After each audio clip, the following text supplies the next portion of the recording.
And gentleman, ಬಾಗಲಕೋಟೆಯಲ್ಲಿ ಉಪಚುನಾವಣೆಗೆ ತಯಾರಿ ನಡೆದಿದ್ದು ಕಾಂಗ್ರೆಸ್ನಲ್ಲಿ ಟಿಕೆಟ್ ಗುದ್ದಾಟ ಜೋರಾಗಿ ನಡೀತಾ ಇದೆ. ಒಂದೇ ಕುಟುಂಬದ ಮೂವರು ಟಿಕೆಟ್ ಅನ್ನ ಪಡೆಯೋದಕ್ಕೆ ಜಿದ್ದಿಗೆ ಬಿದ್ದಿದ್ದಾರೆ. ಇದು ಬಿಜೆಪಿಗೆ ಲಾಭವನ್ನ ತಂದುಕೊಡುತ್ತೆ. ಈಗ ಬಾಗಲಕೋಟೆಯಲ್ಲಿ ಕುಟುಂಬ ರಾಜಕಾರಣ ಕೈಕೊಟ್ಟು ಕಮಲಕ್ಕೆ ಗೆಲುವಾದ್ರೂ ಕೂಡ ನಾವಿಲ್ಲಿ ಅಚ್ಚರಿ ಏನ್ ಪಡ್ಬೇಕಾಗಿಲ್ಲ. ಹಾಗಾದ್ರೆ ಬಾಗಲಕೋಟೆಯಲ್ಲಿ ಬೈ ಎಲೆಕ್ಷನ್ ಬಡಿದಾಟಿದ ಕಂಪ್ಲೀಟ್ ಡೀಟೇಲ್ಸ್ ಏನು ಅಂತ ನೋಡ್ತಾ ಹೋಗೋಣ. ವೀಕ್ಷಕರೇ, ನೆಲ ಜಲ ಭಾಷೆಗಾಗಿ ಪ್ರಾಮಾಣಿಕ ಪತ್ರಿಕೋದ್ಯಮ. ನೀವು ನೋಡ್ತಾ ಇದ್ದೀರಾ ಫೋಕಸ್ ಟಿವಿ. ನಾನು ನಿಶ್ಚಿತ.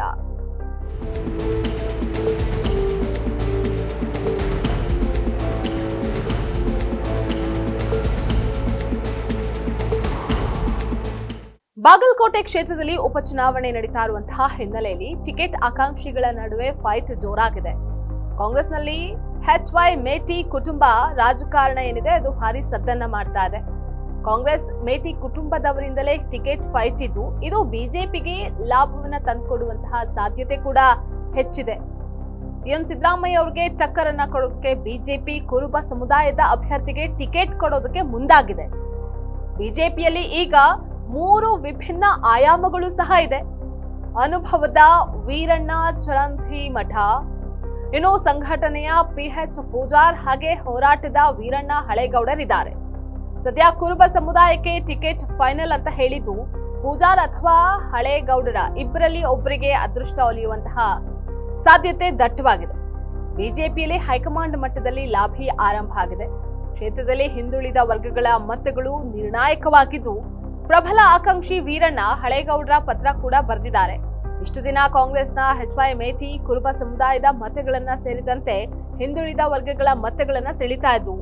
ಇದೀಗ ಅವರ ಅನುಪಸ್ಥಿತಿಯಲ್ಲಿ ಆ ಮತಗಳನ್ನ ಬಿಜೆಪಿಯತ್ತ ಸೆಳೆಯುವಂತಹ ಸಾಮರ್ಥ್ಯ ನನಗಿದೆ ಅಂತ ಹಳೇಗೌಡರ್ ಪ್ರತಿಪಾದಿಸಿದ್ದಾರೆ.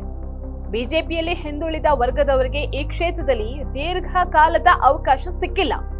ಈ ಬಾರಿ ಹಳೇಗೌಡರಿಗೆ ಟಿಕೆಟ್ ನೀಡಿದ್ರೆ ಕಾಂಗ್ರೆಸ್ನ ಅಹಿಂದ ಮತಗಳನ್ನ ಸೆಳೆಯೋದಕ್ಕೆ ಸಾಧ್ಯ ಅನ್ನುವಂತಹ ತಾರ್ಕಿಕ ವಾದವನ್ನ ವರಿಷ್ಠರ ಮುಂದಿಟ್ಟಿದ್ದಾರೆ.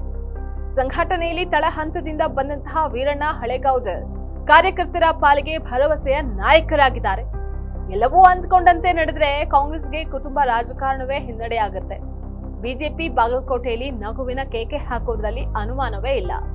ಒಟ್ನಲ್ಲಿ ಬಾಗಲಕೋಟೆಯಲ್ಲಿ ಟಿಕೆಟ್ಗಾಗಿ ಮೇಟಿ ಕುಟುಂಬದ ಸದಸ್ಯರೇ ಫೈಟ್ ನಡೆಸ್ತಾ ಇರೋದು ಬಿಜೆಪಿಗೆ ಲಾಭ ಆದ್ರೂ ಆಗಬಹುದು.